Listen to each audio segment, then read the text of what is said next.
تازہ ترین ویڈیوز کے لیے چینل کو سبسکرائب کر کے بیل آئیکن اور آل نوٹیفیکیشن پر کلک کریں تاکہ آپ کو ملے ہر خبر سب سے پہلے۔ اور ناظرین، یہاں طلباء کے لیے خوشی کی خبر ہے۔ حکومت نے 10ویں اور 12ویں جماعت کے تمام طلباء کو پاس کرنے کا فیصلہ کر لیا۔ وزیر تعلیم شفقت محمود کی زیر صدارت بین الصوبائی وزراء تعلیم کانفرنس ہوئی۔ ذرائع کے مطابق اس کانفرنس کے دوران حکومت نے 10ویں اور 12ویں جماعت کے تمام طلباء کو پاس کرنے کا فیصلہ کر لیا ہے۔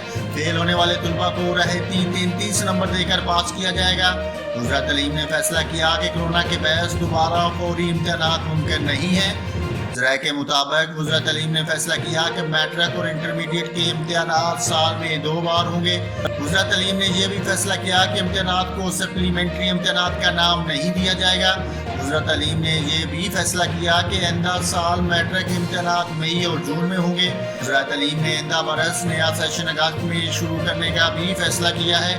ناظرین، آپ کو اہم ترین خبر سے آگاہ کیا ہے۔ حکومت نے 10ویں اور 12ویں جماعت کے تمام طلباء کو پاس کرنے کا فیصلہ کر لیا ہے۔